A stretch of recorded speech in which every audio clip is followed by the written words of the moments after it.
Bonjour chers internautes, bienvenue à notre émission dans les jardins de la communauté des béatitudes.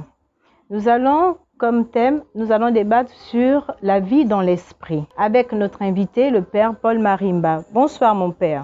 Bonsoir ma fille et bonsoir à vous tous qui nous suivez depuis votre réseau social.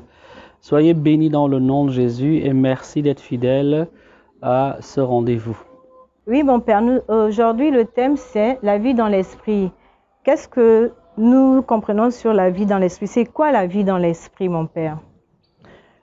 C'est une excellente question qui mériterait beaucoup de développement. On va dire que la vie dans l'esprit, du point de vue chrétien, c'est notre vie filiale. Il s'agit de notre manière de vivre comme enfant de Dieu. Et cette manière de vivre comme enfant de Dieu est directement, on peut dire, inspirée et animée par l'Esprit Saint. L'esprit de notre baptême, l'esprit de notre confirmation. C'est donc l'esprit qui est le principe intérieur de notre agir filial, de notre style de vie filial, de notre manière d'entrer en relation avec Dieu par la foi. Donc quand on parle de vie dans l'esprit, pour un chrétien, ça veut dire tout simplement cela. D'accord mon Père. C'est qui est le Saint-Esprit? Vous passez d'une question à une autre, qui est le Saint-Esprit. Parce que vous dites la vie dans l'esprit, mais c'est qui cet esprit en question, l'esprit de Dieu là? Qui il est exactement? La vie dans l'esprit, je parle du point de vue chrétien. D'abord, l'homme peut avoir une vie dans l'esprit sur un plan naturel, parce que l'être humain est à la fois matériel et spirituel. Et on peut dire, dans la vie spirituelle, on peut avoir des niveaux. C'est-à-dire que, par exemple, la vie intellectuelle est une forme de vie spirituelle. Mais sur le plan naturel, l'homme peut aussi avoir une autre forme de vie beaucoup plus invisible. Et dans ce cas, c'est le rapport que son esprit va entretenir avec le monde invisible, avec le monde des esprits. C'est une forme de vie spirituelle. Par exemple, dans nos cultes traditionnels, nos initiations traditionnelles, une forme de vie dans l'esprit. Mais c'est une forme de vie dans l'esprit, on peut dire, au plan naturel et en dehors de Dieu. Alors que le chrétien, quand il vit dans l'esprit, il vit, on peut dire, dans une relation avec Dieu. Et cette relation est une relation de foi, donc, dont le fondement est la foi. Et celui qui anime cette vie de foi, c'est l'Esprit Saint. C'est l'Esprit Saint qui nous donne des sentiments de fils par rapport à Dieu ou des sentiments de fille par rapport à Dieu. C'est l'Esprit qui se joint à notre esprit pour attester que nous sommes enfants de Dieu. C'est lui qui murmure à nous, Abba Père. C'est lui qui suscite dans notre cœur un amour filial pour Dieu. L'amour filial, c'est l'amour d'un enfant pour son Père. C'est donc l'Esprit qui suscite cela. Alors, qui est l'Esprit Saint? Bon, ceux qui ont fait le catéchisme se souviendront qu'on dit que c'est la troisième personne de la Très Sainte Trinité. C'est une définition, c'est une approche, mais le mystère de l'Esprit, il pourrait être l'objet, comment dire, de toute une interview, de causerie, de conférence. Donc, voilà, c'est la troisième personne de la Très Sainte Trinité, c'est l'Esprit de notre baptême, ok? Le païen qui intègre d'autres spiritualités reçoit un esprit. Okay? Celui qui se fait initier dans un groupe initiatique reçoit un esprit. Mais l'esprit que nous recevons, c'est l'esprit du Christ, c'est l'esprit de Dieu, l'esprit du Christ, l'esprit de Dieu, c'est la même chose. Et cet esprit de Dieu est Dieu lui-même. C'est donc Dieu s'associant, se joignant à notre esprit, comme dit la parole, l'esprit se joint à notre esprit. C'est donc l'esprit qui est Dieu et qui est un être invisible, un être personnel invisible qui est Dieu, qui vient se joindre en nous dans notre partie invisible, c'est-à-dire notre esprit, et qui se joint donc justement à notre esprit. Et là, à la jointure on peut dire de notre esprit, il va inspirer, il va susciter dans notre monde intérieur des sentiments, des pensées, de l'amour, la foi, l'espérance et la charité, même infuser des vertus, des dons qui nous permettent en fait de nous comporter dans ce monde-ci comme les enfants de Dieu. Et d'avoir pour Dieu, le Créateur, le Maître de toutes choses, l'attitude qu'un enfant a à l'endroit de son Père. Oui, tout à l'heure, mon père, vous avez parlé de tradition, de baptême de Saint-Esprit. Mais dites-moi, est-ce que quelqu'un qui a reçu le baptême du Saint-Esprit peut aussi être initié? Parce que vous avez parlé de tradition, d'initiation et tout ça. Bon, la question est un peu complexe, hein. Parce qu'il y a beaucoup qui disent que... Non, d'abord, il faut se méfier de l'expression baptême dans l'esprit. Parce que dès lors qu'il y a baptême, il n'y a de baptême que dans l'esprit. Ok. Le baptême chrétien est un baptême dans l'esprit. Simplement qu'il se fait avec l'élément de l'eau. Mais s'il est fait, on peut dire, dans les règles de l'art, selon ce qui est prévu par la parole de Dieu et par la foi de l'Église, il est toujours une immersion dans l'Esprit Saint. Que l'on soit baptisé avec 3 gouttes d'eau, que l'on soit plongé dans une piscine, que l'on ait été plongé dans un fleuve ou dans la mer, peu importe, dès lors qu'il y a le rituel du baptême, l'intention de faire ce que fait l'Église, on peut dire, ce qui est prévu par le Christ lui-même, il est toujours une immersion dans l'Esprit Saint. Voilà. Donc, parler de baptême dans l'Esprit, oui, il n'y a que de baptême dans l'Esprit. Maintenant, il existe dans certains milieux un peu charismatiques cette appellation baptême dans l'Esprit. Et ici, on veut parler de l'effusion de l'Esprit, c'est-à-dire une forme de restauration, de renouvellement de la vie baptismale. Ou alors, on peut dire comme un renouveau de la foi. Il n'y a de renouveau de la foi que un renouveau de la vie dans l'esprit. Il n'y a de renouveau de la vie dans l'esprit que dans un renouveau de la relation avec l'Esprit Saint et donc du travail de l'Esprit dans le cœur de l'homme. Merci mon père. Cette vie dans l'esprit est-elle réservée aux mystiques ou bien aux gens, ou bien c'est accessible à tout le monde, la vie dans l'esprit? Veuillez m'excuser si j'ai dit que le principe de notre vie filiale est l'Esprit Saint et que l'Esprit se reçoit à notre baptême. Ça veut donc tout simplement dire qu'en fait, dès lors qu'on est baptisé, on a déjà les prémices, on a de manière embryonnaire, de manière balbutiante, une expression de vie dans l'esprit, c'est-à-dire une expression de vie filiale, une expression de vie dans l'Esprit Saint. Maintenant, comme toute vie naissante, la vie est appelée à croître. On ne naît jamais adulte, on naît enfant. Ça veut donc dire que lorsque nous naissons à la vie de foi, lorsque nous naissons dans l'Esprit Saint, lorsque nous entrons dans la nouvelle naissance qui s'opère par le baptême étant, comment dire, le sacrement par lequel l'Esprit Saint nous justifie et nous agrège au corps du Christ, devenant membres du corps du Christ, membres de l'Église, fils de Dieu, membres du corps du Christ. Eh bien, à partir de là déjà, en nous se joue d'une manière invisible mais réelle, on peut dire les balbutiements de la vie dans l'esprit. Après, qu'est-ce qui va distinguer, on peut dire, le mystique du chrétien ordinaire? C'est 2 choses.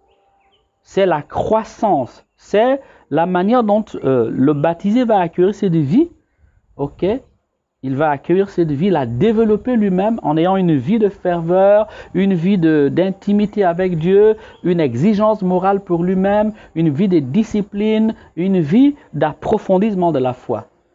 Ça c'est la preuve qui va te distinguer. Ça veut dire que si tu as été baptisé, tu as reçu l'Esprit Saint, quand tu as reçu l'Esprit Saint, tu peux négliger cette vie-là et en faire un à côté de ta vie, un à côté de ton existence, alors que le mystique, lui, il prend acte de ce dépôt-là, de ce don inestimable de la vie divine en lui, et il va le développer. Il va labourer son âme, travailler son âme, approfondir sa vie de prière, approfondir son intimité avec Dieu, de telle sorte qu'à un moment donné, sa vie, on peut dire, baptismale, sa vie dans l'esprit, va prendre des proportions extraordinaires. Ça, c'est le premier élément. Deuxième élément, c'est tout simplement le plan de Dieu. N'oublions jamais que derrière aussi, il y a un dessein caché de Dieu. Oui. Ça veut donc dire que si Dieu t'a appelé, c'est cela, que Dieu veut que tu manifestes. Dieu en prendra les moyens. Oui, mon père. Dites-moi, vous avez parlé de baptême, mais quand on baptise un bébé, comment il prend conscience? Parce que vous avez dit tout à l'heure, qu'après, il entretient cet esprit. Mais beaucoup... Mais la conscience émerge progressivement. Une fois qu'un enfant est né, est-ce qu'il commence à parler tout de suite? Non. Est-ce qu'il vit? Il ne vit pas. Ah, comment ça? Mais attends, il vit, mais je veux dire qu'il ne vit pas dans l'esprit. Il a le baptême. Bien sûr qu'il vit dans l'esprit. Il y a de vie que dans le monde. Mais il n'est pas conscient. Nous allons prendre, mais c'est pourquoi je vous ai dit que la conscience émerge progressivement. Elle sommeille. Elle sommeille. C'est comme quelqu'un qui dort. Et petit à petit, son esprit s'éveille. C'est-à-dire qu'une fois qu'un enfant est né, il vit. Oui, il vit. Son intelligence est là. Tout est déjà là en lui. Simplement que il va falloir du temps. C'est ce qu'on appelle la croissance et la maturation pour que petit à petit, ces facultés spirituelles se développent. Mais elles sont déjà vivantes. Elles sont simplement en sommeil ou embryonnaire. Et comment vous expliquez que quelqu'un qui a reçu le baptême bébé, mais malgré ce que vous dites que c'est en lui, le Saint-Esprit est en lui, mais cette personne, en fait, suit d'autres chemins que le chemin de la lumière. Mais vous avez répondu à la question. C'est le conditionnement social. Ok, le conditionnement social. Si l'enfant a été baptisé, ok, et que le contexte familial lui a été favorable, il sera encouragé à développer, à prendre conscience de sa foi. Ok, il va donc se l'approprier. Maintenant, vous savez très bien quand vous éduquez un enfant, les enfants disent va à l'école, lui il va jouer. Donc le contexte peut être favorable comme il peut être défavorable. Mais il y a quand même les choix personnels de chacun. Pourquoi tel enfant est rebelle à l'obéissance? Ils ont exactement les mêmes, vous avez deux parents, deux enfants. Et les deux ont les mêmes parents, la même éducation. Il y a un qui facilement se soumet et l'autre qui est rebelle. C'est mystérieux, ok? Ça, on peut dire c'est du domaine du libre arbitre, du domaine de la réponse personnelle. Mais dans tous les cas, quand le contexte est favorable, il est évident que l'enfant peut plus facilement grandir dans la foi. Ok. Mais quand vous faites baptiser l'enfant et vous n'accompagnez pas la vie de foi de l'enfant, il aura du mal à répondre. Il aura du mal à répondre. Ok. Parce que tout simplement, on ne l'aide pas. Le contexte ne lui est pas favorable. Maintenant, quand le contexte lui est favorable, il aura plus de facilité. Sauf que la liberté humaine reste mystérieuse. Ok. Vous pouvez très bien encourager quelqu'un, lui donner les moyens, et puis, voilà, ça, les parents ont le devoir d'encourager et d'accompagner, et c'est ainsi depuis l'Ancien Testament. L'enfant est consacré le 40e jour, on le présente au temple, on le mène, on lui transmet les valeurs de la foi. À 13 ou 14 ans, il fait sa bar mitzvah dans le temple, ce que Jésus a fait, donc on lui donne. Après, quand il devient adulte, il assume ses choix. Il peut confirmer la foi de son enfance ou dire non, moi, de toute façon, ces choses-là ne me regardent pas. Mais les parents ont fait leur boulot jusqu'au bout.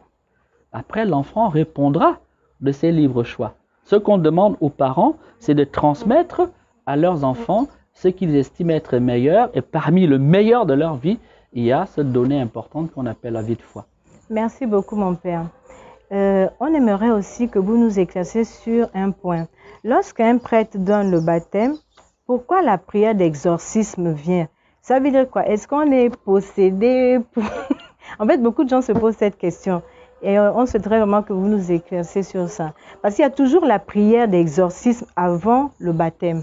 Pourquoi la prière d'exorcisme? Eh bien, traditionnellement, oui.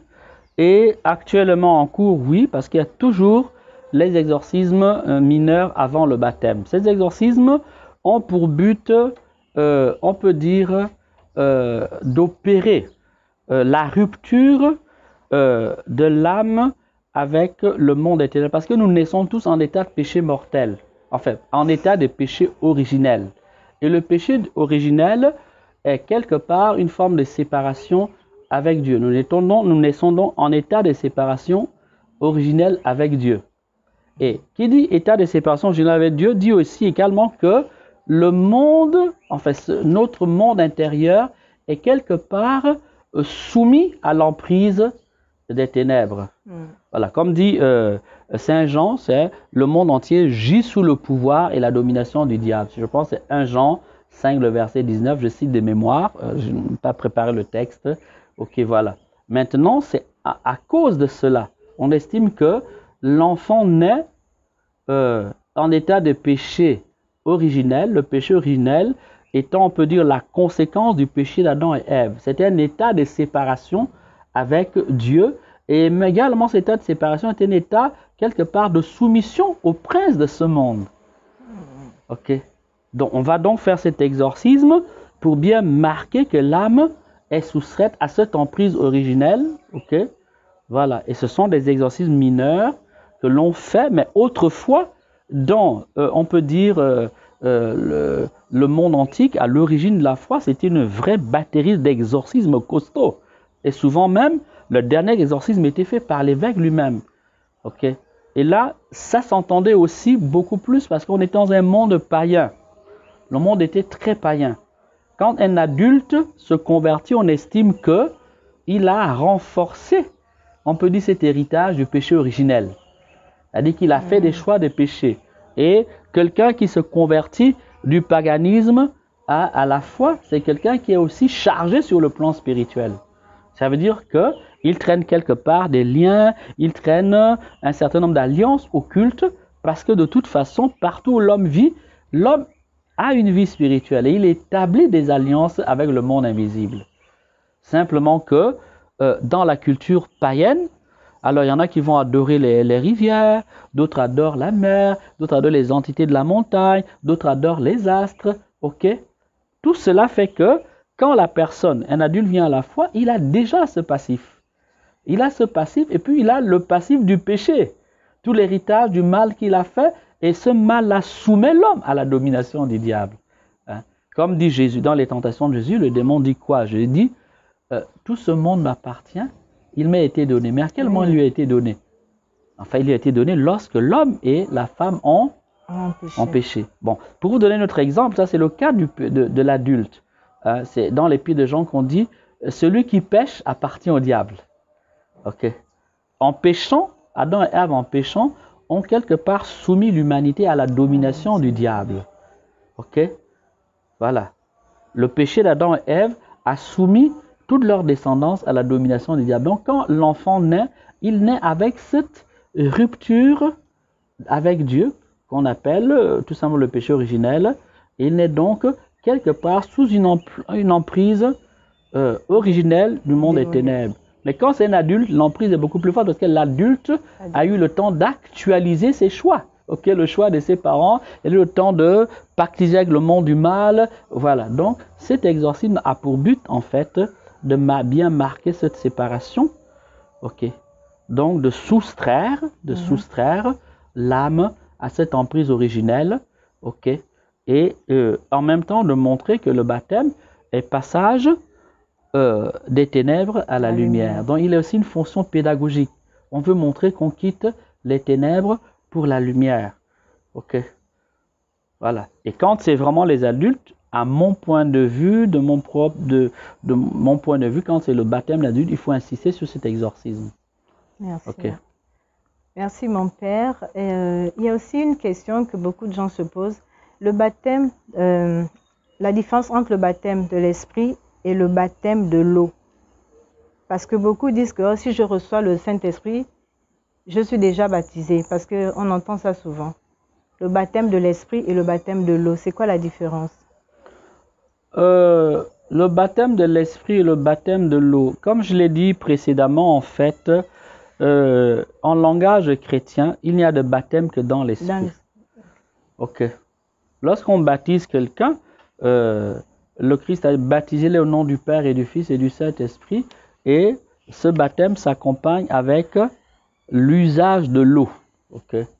L'usage de l'eau peut être utilisé par effusion, par aspersion ou par immersion. Okay. Ce sont les trois formules traditionnelles. Voilà. Donc quand on parle du baptême de l'eau, du point de vue de la foi catholique, en réalité, il n'y a pas de distinction. Ok. Voilà, baptême de l'eau, baptême dans l'esprit. Voilà, maintenant, comme je l'ai dit, dans certains milieux un peu du renouveau, quand les gens parlent du baptême dans l'esprit, en fait, ils veulent parler d'une expérience. D'une expérience de l'Esprit Saint, une expérience sensible qu'ils ont faite de l'Esprit Saint. Ok, soit suite à un cheminement, ce qu'on appelle les 7 semaines. C'est une forme de catéchèse qui a été mise en place dans les milieux du renouveau charismatique, mais dont le but est tout simplement de s'approprier l'esprit du baptême et l'esprit de la confirmation. Donc quand les gens parlent du baptême dans l'esprit, c'est de cette expérience dont ils veulent parler, qui n'est pas une expérience, ce baptême n'est pas un sacrement institué directement par le Christ. Ce que le Christ a institué, c'est le baptême par l'eau. Ok? Voilà. À moins de naître de l'eau et de l'esprit, c'est le chapitre 3 de Saint Jean, nul ne peut naître de nouveau. Donc le baptême institué par le Christ implique l'esprit et l'eau. L'eau et l'esprit. Ok. Merci mon Père. Mon Père, comment percevoir les signes de l'Esprit Saint en nous et les signes de notre esprit? Comment faire cette différence? Par exemple, on peut avoir des sentiments ou bien des ressentis. On ne sait pas si c'est l'Esprit Saint ou c'est notre esprit à nous. C'est une question assez complexe, ok? Parce que comme je l'ai dit tantôt, l'esprit se joint à notre esprit. Donc, l'esprit étant invisible, lorsqu'il se joint à l'homme, il rejoint l'homme dans notre partie spirituelle. Alors, notre partie spirituelle est la partie la plus intime de notre monde intérieur. Alors, maintenant, le problème de notre monde intérieur, c'est que notre monde intérieur est peuplé de toutes sortes de mouvements. Il y a les sentiments, il y a les émotions. Les psychologues peuvent distinguer les sentiments des émotions. Il y a les pensées, il y a les envies, il y a les images, les imaginations, il y a des blessures intérieures, il y a toutes sortes de choses qui constituent notre monde intérieur. Ok? Ah donc, quand l'esprit va se manifester, au-dedans, on peut dire, de cet univers intérieur-là, il y a au moins 3 signes qui vont accompagner la manifestation de l'esprit. Je dis au moins, sinon je peux en donner beaucoup plus. Ok? Il y a quoi? Il y a d'abord la paix. Quand Dieu parle et se manifeste dans un cœur, il y a toujours la paix. La paix accompagne l'action de Dieu dans le cœur. Ensuite, il y a la joie. Mais attention, ce n'est pas une joie liée à une forme d'excitation. C'est une joie intérieure. Et on peut dire dont la motivation n'est pas d'abord psychologique. Ok? N'est pas liée au fait que je me sens bien, que la musique est agréable, que la journée est bonne. Ok? Elle semble sourde, elle semble jaillir des profondeurs de l'âme. On pourrait presque dire comme sans raison. En fait, cette joie-là accompagne, on peut dire, la présence ou l'action de l'esprit, ou alors l'inspiration de la grâce qui traverse l'âme à ce moment-là. C'est un peu comme quand, je ne sais pas, vous touchez un instrument de musique, quand vous touchez une corde, ça vibre. Donc quand l'esprit se joint à notre esprit en profondeur et libère peut-être une inspiration, une action quelconque, il fait vibrer cette corde-là. Vous allez juste rendre compte que le cœur est en train de se remplir de paix et de joie, mais psychologiquement, vous n'avez pas toujours d'éléments matériels qui permettent de dire ça, je suis content parce que, vous voyez, donc ce n'est pas une... C'est comme que le Christ dit, je vous laisse ma joie, je vous donne ma joie, je ne vous la laisse pas à la manière du monde. Le monde se réjouira, ok? Voilà. Donc, ce n'est pas une joie, on peut dire, qui est liée directement à notre état psychologique, ok? Voilà. À ce que je ressens, à ce que je vais bien, à ce que je... Voilà. Donc, il y a aussi l'amour. Voilà. L'inspiration, l'œuvre de la grâce, suscite dans le cœur de l'âme l'amour de Dieu et l'amour du prochain. Voilà aussi, vous savez que l'amour, le mot amour, la notion d'amour est une notion très vaste, très large. Donc, si on ne fait pas attention aussi, eh bien, ça peut conduire aussi à toutes sortes de confusions. Ok? Et se mettre à avoir pitié de son ennemi n'est pas toujours naturel. Ok? Se mettre à vouloir du bien de celui qui te veut du mal, vous comprenez que ça ne peut pas être immédiatement psychologique. Il faut qu'il y ait quelque chose de beaucoup plus profond qui vienne. Enfin, on peut rajouter d'autres éléments. Ce sont des signes, dont des indicateurs, des indices qui permettent, ok, de savoir que l'esprit est en train d'agir dans le cœur. Il y a aussi l'intériorité. Ça se passe en profondeur. On sent très bien que ça vient de plus profond que ses pensées, son imagination. Voilà. Il y a un autre élément, c'est la sobriété. Quand Dieu parle, Dieu n'est pas bavard, il ne va pas faire de très longs discours. Okay? Quand Dieu parle, c'est souvent sous forme intuitive, une image, ou une phrase, ou même une idée, une intuition. Okay? Mais cette intuition-là, cette idée-là, si tu prends le temps de la méditer, d'essayer de comprendre au fur et à mesure, elle va te conduire sur quelque chose de grand. Voilà, j'aimerais donner un exemple. Saint François d'Assise entend le cri de Dieu, répare mon église. En train de prier à la portion culte, donc dans cette chapelle abandonnée, il entend, il regarde une image du Christ, le Christ lui dit, répare mon église. Lui, il a compris, en fait, que l'église, comme l'église était en ruine, abandonnée, il a compris qu'il faut qu'il arrange.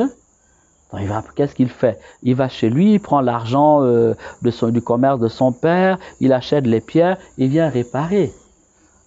Il a réparé l'église, mais il se rend compte que la parole est toujours là. Okay? Donc il a entendu, il a compris au premier niveau.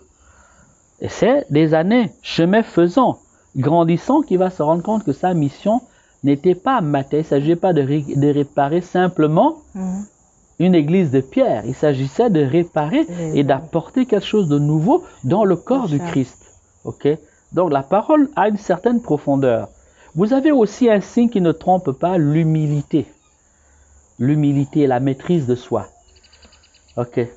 Quand Dieu parle, la parole de Dieu n'exalte pas l'homme, ne rend pas l'homme arrogant et orgueilleux et ambitieux.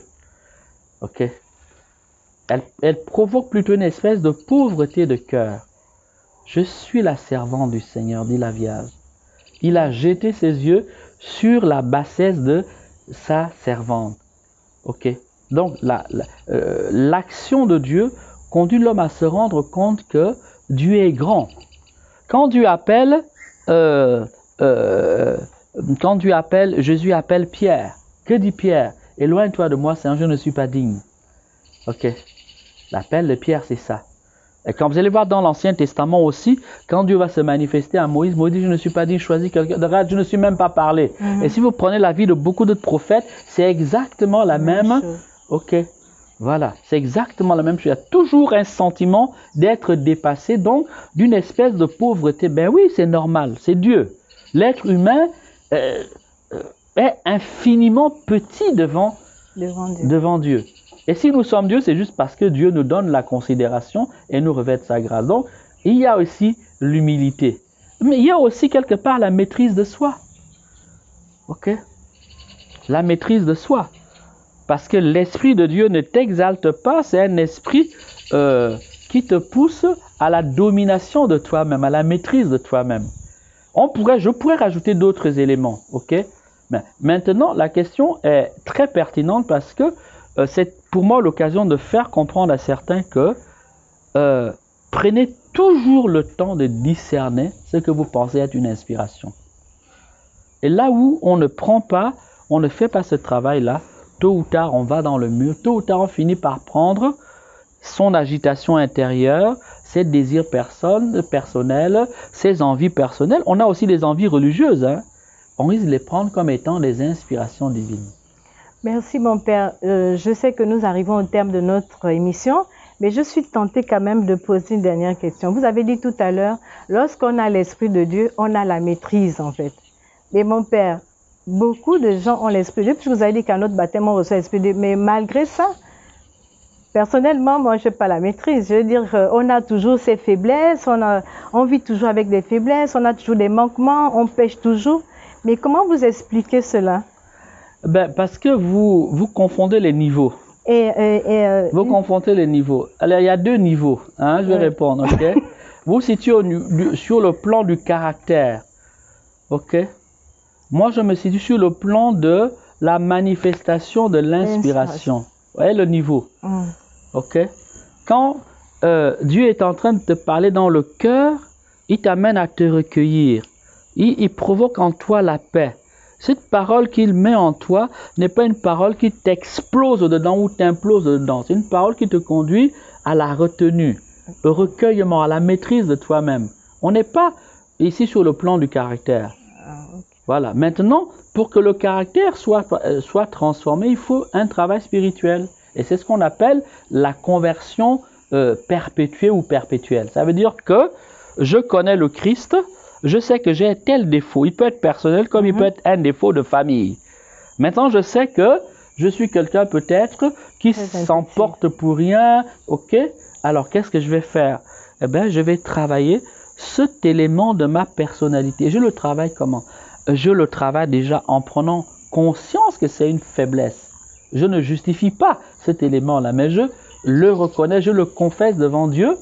Je prends le moyen de demander pardon à Dieu, le confessionnal, et je prends le moyen de l'examen de conscience, ça veut dire régulièrement je fais le point par rapport à ce péché. Ensuite, comment je fais pour dominer ce péché? Je demande à Dieu la grâce, la prière, de m'aider à vaincre ses défauts. Et enfin, je pratique ce que l'on appelle l'agir contraire. Ça veut dire que si tu es quelqu'un de très agité, apprends à être calme. Si tu es quelqu'un de très colérique, apprends à être doux. Ok? Donc tu pratiques la vertu qui s'oppose. L'inverse. Voilà, l'inverse. Le contraire. Okay? Le contraire. Et c'est comme ça que, à force de t'exercer à cela, petit à petit, tu vas arrondir cet angle trop aigu de ton caractère. Merci. La prière aidant, la confession aidant, l'examen de conscience et les efforts que tu feras feront qu'à un moment donné, tu vas arrondir, ce sera plus maîtrisé. Donc, c'est une question de niveau. Alors que là, quand l'inspiration se manifeste, on parle de ce que tu vis au-dedans du cœur à l'heure de la prière. Donc, on n'est pas sur le même plan. Merci, mon Père.